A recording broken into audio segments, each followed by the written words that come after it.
मला सांग, तू जेव्हा डेब्यू केलास, सचिन नंतर 3 वर्षांनी तुझा टेस्ट डेब्यू झाला, त्याआधी तू वन डे खेळलास, तेव्हा पहिल्या 3 मॅचमध्ये तू 2 सेंचुऱ्या 2 डबल सेंचुऱ्या केल्यास.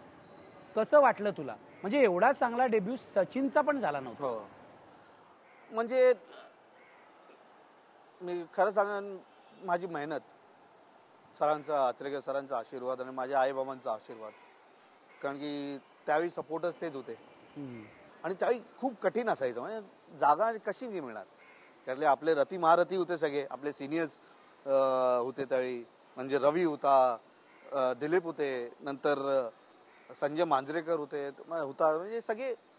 तर डेब्यू कसा करायचा, तर जर टेस्ट मॅचमध्ये मिळालं, कारण की साऊथ आफ्रिकेनंतर आपण खराब परफॉर्मन्स केला होता, तर टीमला काहीतरी चेंजेस पाहिजे होतं. आणि मी चांगल्या फॉर्ममध्ये होतो, आणि त्या फॉर्ममध्ये मला घेतलं. पहिली टेस्ट खेळलो कॅलकाटात, तिकडे लवकर आऊट झालो. मद्रासमध्ये चांगलं खेळत असताना आऊट झालो मी 57 करून. आणि जे मुंबई आले, मुंबई म्हणजे वानखेडे स्टेडियम मी शिरलो, तर मला स्वतःहून आतमधून मला कळतं की मी आज काय ना काहीतरी करणारच. म्हणजे 100 आहेच की आहेच, काही माझे जास्त मॅक्सिमम रन्स माझे 100 जे झाले ते वानखेडे स्टेडियमवर झाले. गेलो वानखेडेवर, संपूर्ण मुंबईकडे झाले बघायला, आणि संपूर्ण सपोर्ट 150 केलं, 200च्या जवळ आलो, संपूर्ण स्टेडियम भरून आलं, सगळे लोक बघायला आले, ते 200 झाले. आणि दुर्दैवाने मी आऊट झालो 224ला. माईक गॅटिंगने चांगली कॅच पकडला. आणि त्यावेळी लक्षात होतं माझं की गावस्करांचा स्कोर आहे ते 236, हायेस्ट रन गेटर ते आहेत, हायेस्ट ते इंडिव्हिज्युअल स्कोर, ते मनात ठेवलेलं. मला बोलो तुला 236 करायचे होते. हो, मग 236 केले, 224वर आऊट झालो. ही सिरीज आम्ही 3-0 करून ब्राऊन वॉश केला इंग्लंडला. मग परत मॅच होती झिम्बाब्वेला. झिम्बाब्वेमध्ये बरोबर 227. ते दोन्ही वेळा असे सरांचा रेकॉर्ड तुटेपर्यंत मला कळलं की मी रेकॉर्ड, मला ते लक्षात राहतं, सगळ्यांच्या लक्षात राहतं. मी असं नाही बोलत कोण नाही, मी खरं सांगतो की कोणाला माहिती नसतं की रेकॉर्ड तोडायचं नाही, सगळ्यांच्या लक्षात राहतं. हे जे क्रिकेटर्स म्हणतात की ग्राउंडवर गेल्यावर रेकॉर्ड आमच्या लक्षात नसतो, लक्षात ठेवतात. हे खरं नाही. हे माणसाचं आहे, हे खरं राहतं, डोक्यात असतं. तुला 236 करायचे. मला ते कळलं 236 होतं, माझ्या बॅक ऑफ माय माइंड होतं ते. पण अनफॉर्च्युनेटली आऊट झालो.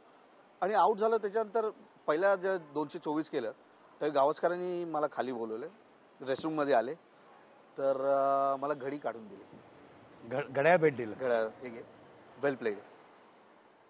दिल्लीला आले, चष्मा घातलेला, चष्मा काढून दिले, वेल प्लेड अगेन.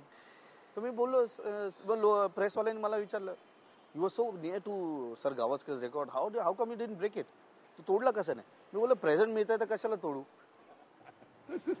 बोलो आमचे आयडल करून आम्हाला प्रेझेंट मिळत आहे, तर मी कशाला तोडू. मग त्याच्यानंतर बॅक टू बॅक श्रीलंकेत जाऊन सेंचुरी 124 आणि 127, म्हणजे चार सेंचुरीज एक इन अ रो. विनोद, मला तुला विचारायचं आहे की भेंडी बाजारातला मुलगा इंटरनॅशनल क्रिकेट खेळला, हा फरक कसा वाटला तुला? खूपच म्हणजे मी एक्सपेक्टच केलं नव्हतं, कारण की 5 स्टार कधी बघितलं पण नव्हतं. आता मोहल्ल्यातून डायरेक्ट 5 स्टार हॉटेलमध्ये, म्हणजे एकदम विचित्रच वाटायचं. तर हळूहळू नंतर मग ती सवय झाली. पण नशीब, कारण की मी काही सांगतो की 85मधून मी भेंडी बाजारातून निघालो ना, तर माझी लँग्वेजमध्ये असं झालं असतं, क्या भिडू कैसा आहे, क्या बोल रहा है, क्या किधर जा रहा है तू, चला आजा, इसको ले ले, अशी झालं. म्हणजे कांजूरमार्गला गेला तुझी भाषा सुधारली. नशीब बरं झालं. कारण की ते वातावरण तसं होतं. मला सांग, तुझ्या क्रिकेटबद्दल खूप बोलता येईल, पण मला तुला आणखीन एका रेकॉर्डबद्दल विचारायचं आहे.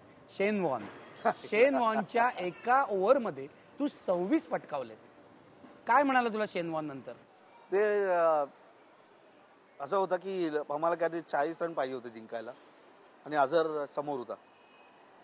तर मी सरांनी आम्हाला शिकवलं की attack is your best defence. तर त्यावेळी शेन वॉर्न आला, पहिला बॉल टाकला त्यांनी, तर मी स्टेपआउटच झालो. स्टेपआउट पायाने अडवलं ते. तर येऊन मग त्याने त्यांची ती एफ लँग्वेज असते, ते शिव्या घातल्या, मला खूप घातल्या शिव्या. तर मी बोललो ठीक आहे बाबा, परत गेलो. मग नंतर ते 6 बॉल, त्याच्यात एक नो बॉल टाकला त्यांनी, 26 रन. उचलून फेकलाच त्याला. म्हणजे तुला दडपण न्यायला शेन वॉर्न आहे. नाही, मला काहीच फरक नाही पडला. पण तो बॉल वळवायचा एवढा, मला सांग तू काय सगळं किल करून टाकलास. माझ्या माझ्या माझ्या इन्स्टिंक्टने गेलो मी. मला जो तो बोलते बोलू दे. मी माझ्याकडे बॅट आहे, तुझ्याकडे बॉल आहे, माझ्याकडे बॅट नाही, तुझी बॅटने 26 रन केले, दाखवले. आणि सिद्धू त्या आणि नेमकी सिद्धू त्या मॅचला हायेस्ट रन गेटर होता. 70 ऑट त्यांनी काय केले, बुकातीवरती बसले होते. ते बोलले शेनवॉनला फटकवलं. तर डायरेक्ट मला मॅन ऑफ द मॅच. काही बॉलर्स असे असतात जे तुम्हाला फिल्डर्स वगैरे असे सतवायला बघायचे. म्हणजे पाकिस्तानी टीम नेमकी म्हणजे खूप शिव्या गाळ्या खूप अशा यायच्या. म्हणजे तर ते कधी कधी इफेक्ट करतो बॅट्समनला. तर किती कूल ठेवलं बॅट्समनने ते इफेक्ट करतोच. ते सरांनी मला पटकन बघितलं, गावस्कर सरांनी बघितलं याला हा अपसेट होतोय. तर मला बोलवलं, बोला विनोद इकडे ये. मला डेझी म्हणून हाक म्हणून मारायचे. तुला डेझी म्हणायचे कारण की डेझमन हेन सारखा मी दिसायचो म्हणून. आणि त्याच्यासारखं त्यांना वाटलं की त्याच्या डेझमन लेफ्ट हँडेड, हा लेफ्ट हँडर डेझमन हेन्स आहे. तर डेझी इकडे मला बोलले एकच शब्द सांगितलं. मला बोलले की विनोद, ज्याही तुझी बॅटिंग असते तुला हे असे खूप शिव्या गाळ्या करून तुझं कॉन्सन्ट्रेशन तोडायला बघतील, ते होऊ दे नको. गपचूप काय बोलताना बोलत इग्नोर कर. आणि ज्याही तुझी फिल्डिंग येईल त्यावेळी त्या फिल्डिंगच्या वेळी तू दे त्यांना. तू शिव्या दे. तर आम्ही दाखवलं ना 92 वर्ल्ड कप आणि 96 वर्ल्ड कप पाकिस्तानला बघितलं कसे धोपटले. ते कसे हारलेत, आमच्या शब्दामुळे हारलेत. म्हणजे तुम दे रो ना हमको, अभी ये लो, तुम्हारी बारी आई अभी लो. ती किलर इन्स्टिंक्ट आम्ही ठेवली. हे तुम्हाला सुनील गावस्करनी शिकवलं. सरांनी शिकवलं. बोले दाखवा ना तुमची फिल्डिंगच्या वेळी बोला त्याला.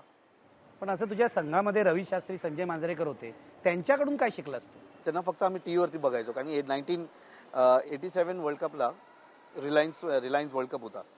त्यावेळी मुंबईमध्ये इंडिया वर्सेस इंग्लंडची मॅच होती. तिथे ग्रॅम गुचने स्वीप मारून आपले हाल बेकार केलेले.